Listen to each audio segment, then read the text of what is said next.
नमस्कार, मैं हूं श्वेता झा और आप देख रहे हैं धर्म 8 रूपों में मुरली मनोहर की पूजा। जी हां, हम बात कर रहे हैं मथुरा के द्वारकाधीश मंदिर की, जहां बाल रूप में होती है लीलाधर की आराधना और जहां भगवान अपनी पत्नी रुक्मिणी के साथ देते हैं भक्तों को दर्शन। कहते हैं अपने भक्त को दर्शन देकर भगवान श्री कृष्ण स्वयं यहां पर विराजित होने की इच्छा जताई थी।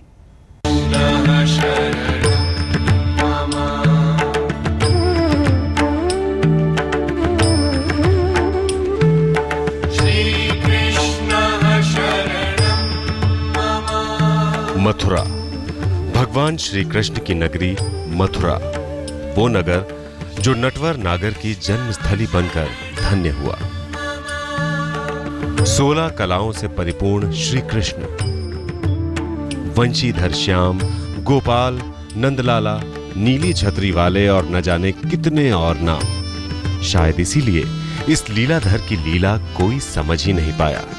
समझ पाया तो बस इतना कि जब भी किसी ने इस पवित्र यमुना में स्नान कर श्री कृष्ण का स्मरण किया, उसके सारे कष्ट, सारे संताप इस जल में ही छूट गए। और छूटे भी क्यों ना, आखिर भगवान कृष्ण की ये प्रथम पटरानी अपने स्वामी तक संसार भर के कष्ट पहुंचने भी क्यों दे।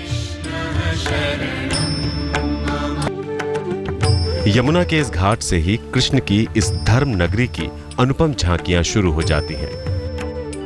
कहीं कृष्ण राधा के साथ विराजे दिखते हैं तो कहीं नटवर नागर की नजरों के सामने है यमुना जी का ये मंदिर।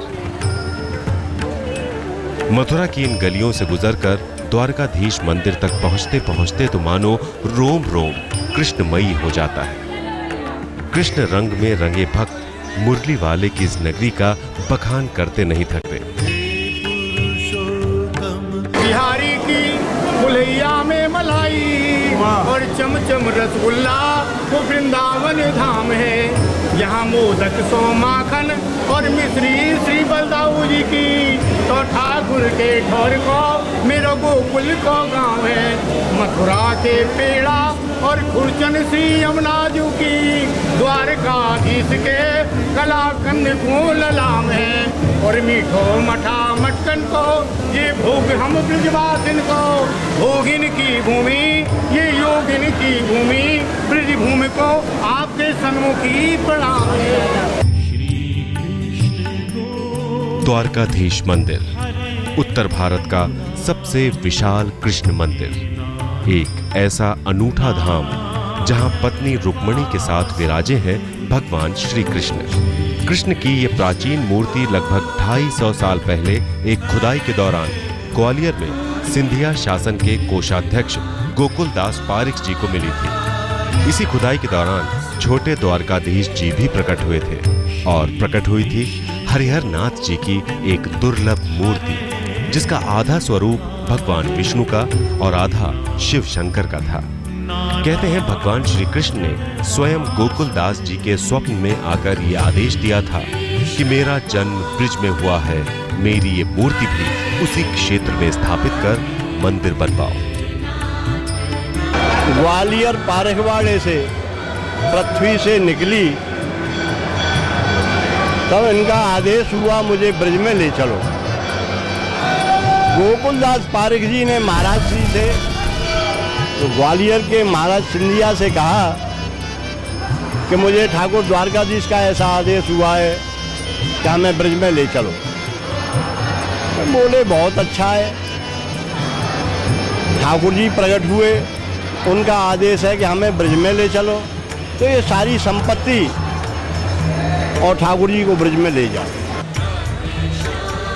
बलभद्र संप्रदाय द्वारा संचालित इस मंदिर में कृष्ण के बाल स्वरूप की पूजा होती है और दिन भर में 8 बार दर्शनों के लिए कपाट खुलते हैं। 8 बार द्वारकाधीश जी के वस्त्र, साज सज्जा और पूजा पाठ से लेकर भोग तक सभी कुछ अलग अलग होता है।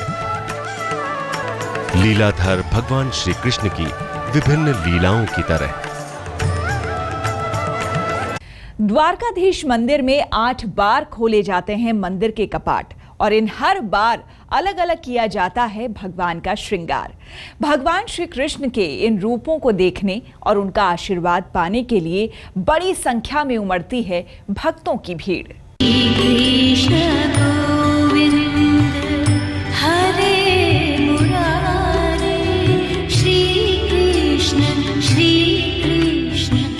संसार के मोह से मुक्त होकर मन जब मोहन दर्शन की राह पर निकलता है तो इस यात्रा का पहला पड़ाव होता है मथुरा का ये विश्राम घाट।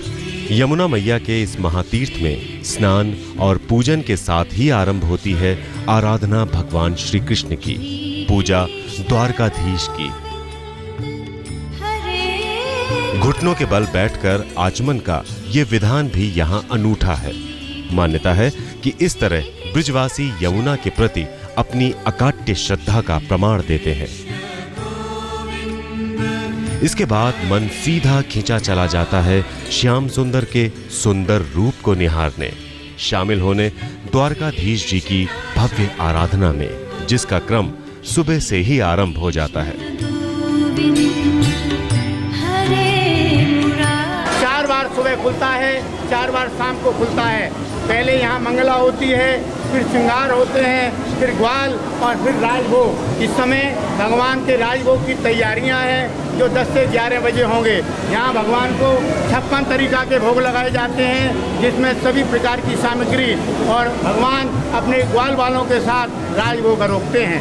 शाम को 4 बार पुण्य दर्शन होते हैं, 4 से 4:20, 4:40 से 4:55, 5:25 से 5:40 और 6:30 से 7:30 बजे।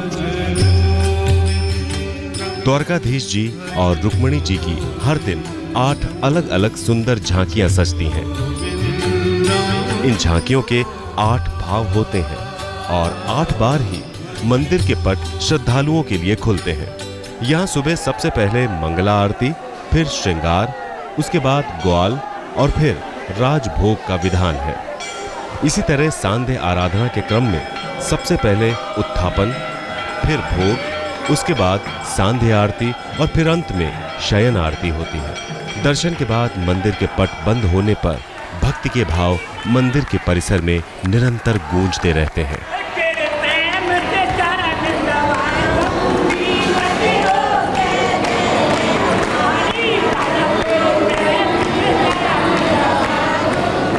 होली पर यहाँ होली के कार्यक्रम होते हैं। दीपावली के बाद भैया दूज मनाई जाती है। सावन में झूले के दर्शन होते हैं। यहाँ 3 तरीके के झूले हैं। बीच में सोने का झूला 1.25 मन का, अगल बगल 2 चांदी के झूले, जिसमें राधा कृष्ण जन्माष्टमी तक झूले झूलते हैं। जन्माष्टमी के बाद झूले खजाने में बंद हो जाते हैं। बोलिए द्वारकाधीश भगवान की। मंदिर के परिक्रमा मार्ग में ही विराजे हैं भगवान शालिग्राम जी। मंदिर परिसर में छोटे बड़े सैकड़ों शालिग्राम जी विराजे हैं, जिनकी आराधना द्वारकाधीश की पूजा विधान में ही शामिल है। परिक्रमा मार्ग में ही है ये फूल घर सेवा, जिसमें बड़े जतन से एक एक फूल चुनकर ठाकुर जी के श्रृंगार के लिए मालाएं तैयार होती हैं। और यही है एक बीड़ा घर, जहां भोजन के बाद ठाकुर जी के लिए पान के बीड़े लगाए जाते हैं। मंदिर परिसर में ही स्থাपित है गोवर्धन पर्वत की ये शिलाएं। मान्यता है कि इस स्थान की परिक्रमा गोवर्धन पर्वत की परिक्रमा से कमाए पुण्य से कम नहीं होती। द्वारकाधीश मंदिर में होने वाली ध्वजा पूजा का भी विशेष महत्व है। मंदिर के शिखर पर लगाई जाने वाली इस ध्वजा का यहाँ पूरे विधि विधान से पूजन होता है। मंदिर के शिखर पर फहराई जाने वाली इस ध्वजा को भक्त अपने सामर्थ्य के अनुसार चढ़ाते हैं। तपस्या का ये तेज नटवर नागर के दर्शन पाकर और दिव्य हो जाना चाहता है। वंशी की ये मधुर और चमत्कारी तान घुल जाना चाहती है बंसी बजैया के माधुर्य में, और मन रम जाना चाहता है उस लीलाधर की लीला में, जिसकी भक्ति में खो जाना ही सब कुछ पा लेने जैसा है।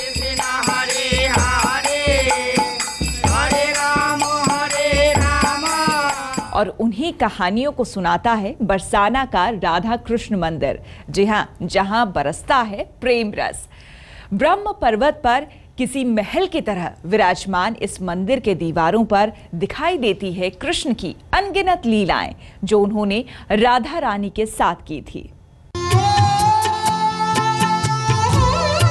राधे तू बड़ी भागिनी, कौन तपस्या कीन, तीन लोग तारण तरण सो तेरे आधीन। राधा समर्पण की प्रतिमूर्ति, प्रेम की पराकाष्ठा।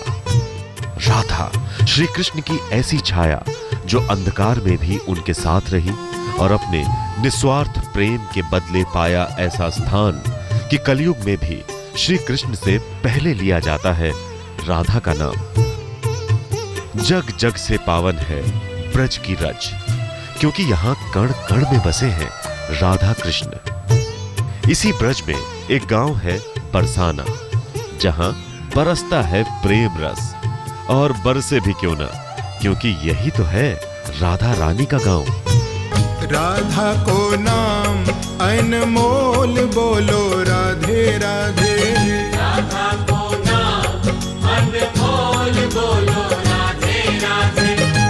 भगवान श्री कृष्ण की जन्मभूमि मथुरा से दिल्ली जाते हुए छाता से 17 किलोमीटर चलने के बाद आता है राधा का गांव बरसाना।